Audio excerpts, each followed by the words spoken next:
আজ আমার প্রবাদ জীবনে 7টা বছর পূর্ণ হলো। বাড়ি চালাম সেই কবে, আজও ফেরার সময় হয়নি।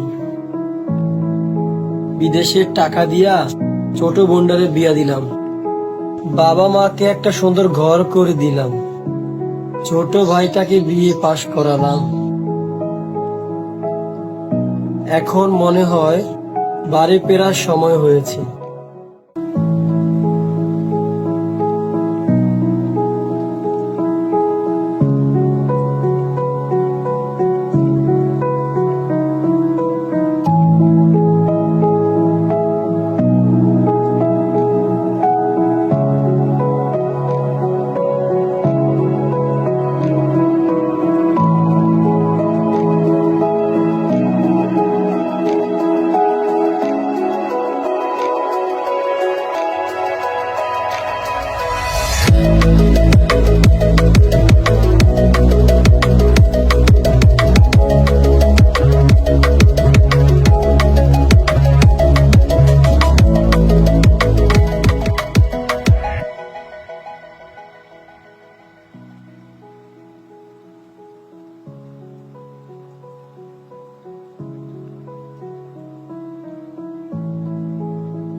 ভাইয়া কত আমার জামাটা বেশি সুন্দর হয়েছে না? না ভাইয়া, আমারটা বেশি সুন্দর হয়েছে, তাই না? দুজনেই সুন্দর লাগতেছে, একজনটা পূর্ণিমা আর একজনটা শাবনূর। কি যে কও ভাইয়া, লও ভাইয়া আমার লগে কথা কও। চল আম্মা ভাইয়া, তোর পাঠানো টাকা দিয়াই ওরা কাপড় চোপড় কিনা আলমারি বোঝাই করে ফেলতেছে। রাখতেছি আম্মা, পরে কথা হবে। আচ্ছা বাবা, রাখো।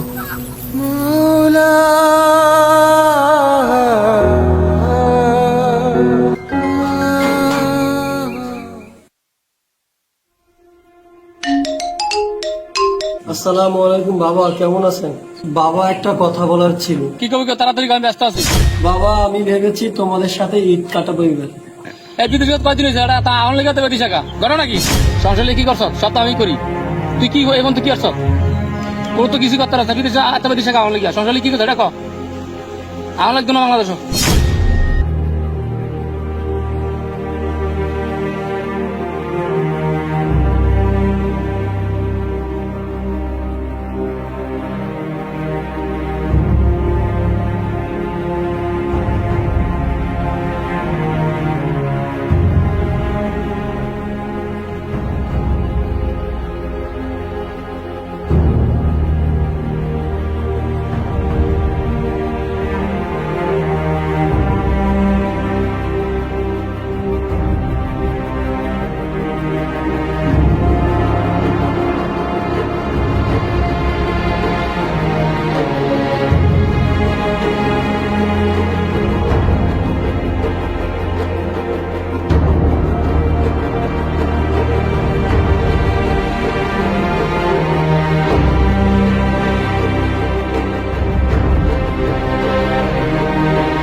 আম্মা আব্বারে বলে দিছি তোমার হাসপাতালে নেওয়ার জন্য।